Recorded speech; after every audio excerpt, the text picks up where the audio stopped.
Hello Aquarius, Sun, Moon, Rising, and Venus signs. Kamusta kayo? Sana po ay nasa mabuti kayong kalagayan. Welcome back po sa Star Tarot. Kung bago kayo rito, welcome din kayo. Thank you for your support. I truly appreciate it. God bless you all. Aquarius, pauna mensahe po ninyo ay Arrow. Surround yourself with protective energy. Okay? So, isa na dyan, no, na magagawa ninyong protektahan ang sarili ninyo with protective energy is to ang tawag dito, sorry, to surround yourself, no? Surround yourself with positive thinking people, with happy people, no? Yung mga ganon. Kasi, ano yan eh, yun ang mas maghahatid ng magandang vibe sa inyo, no? Yun ang mas magbibigay sa inyo ng liwanag, 'di ba? Makakatulong din 'yan sa inyo na maging na lagi lang kayong positibo mag-isip, mindset ninyo, yung mga ganon, no? We have Knight, be brave and honest. Okay? So, ito yung panawagan din sa inyo na maging matapang ka, magpakatatag ka, tibayan mo ang inyong loob, at importante na maging honest din kayo lagi, no? Hindi lang sa sarili ninyo, kundi pati na rin sa ibang tao. And also, mahalaga, no, na maging honest kayo sa mga nararamdaman ninyo. Maging honest kayo sa sarili mo, unang-una, yun ang pinakamahalaga. We have mountains, stand your ground. Okay? Stand your ground. Ipaglaban mo kung ano ang karapatan mo, ipaglaban mo kung anong para sa'yo, kunin mo kung ano yung deserve mo, at yung hindi, let go mo yan, no? Or hindi mo, or wag mong i-entertain sa sarili mo if you feel like something is, you don't deserve whatever that is, no? Na something. Kaya, panindigan mo, no? Panindigan mo kung ano yung sa tingin mo ang para sa'yo or kunin mo, no? What else? We have Heart Guardian, love and let yourself be loved. Ayan. Kasi yun ang purpose natin dito. Isa yan sa purpose natin sa buhay dito sa mundo, no? To be loved and be loved, 'di ba? Kaya deserve mo naman, no? Deserve mo naman ang mahalin ka, deserve mo din na magmahal ka ng iba. Kaya maaring sa ngayon nagbubukas din ang inyong puso, 'di ba? For self-love.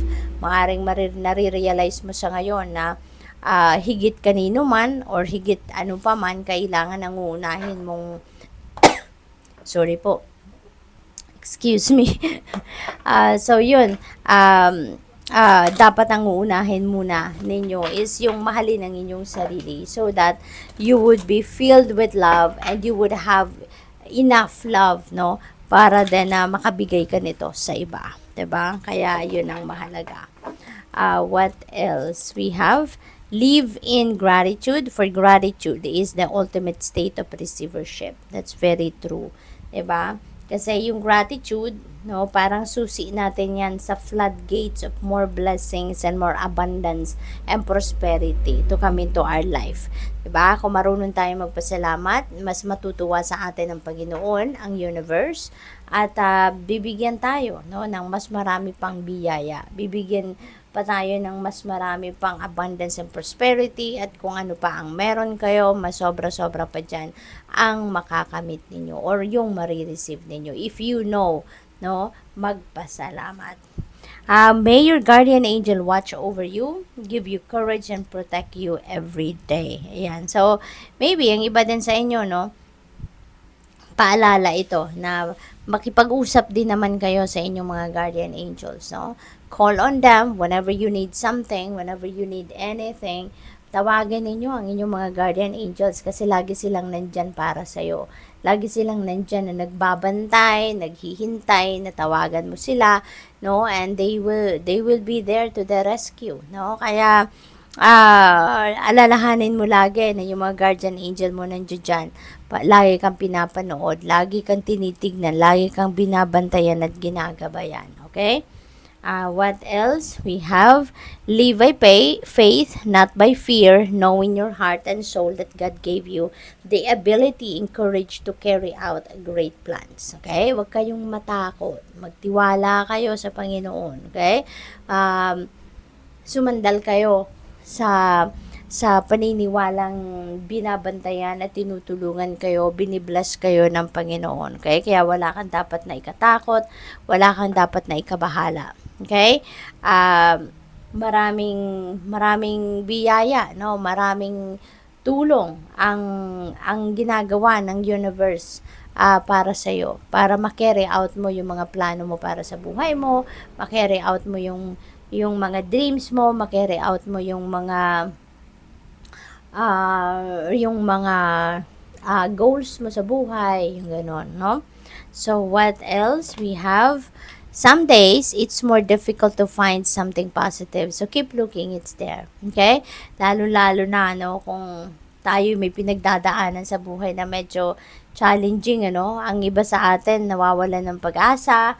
Ang iba sa atin, parang tinuturing ninyong madilim, no? Ang mga sitwasyon sa buhay. But, you know what? Always remember that in every difficult situation, there's always something positive out of it. Now, meron at merong positive aspect to it. Meron at merong silver lining to it. Kaya yun dapat ang hahanapin natin, no? Yun ang titignan natin kasi yun ang mapaghuhugutan natin ng inspiration, ng motivation para mahanap natin yung solusyon sa mga problema natin. Okay? So, good luck sa'yo. Thank you for watching Love and Light. Namaste.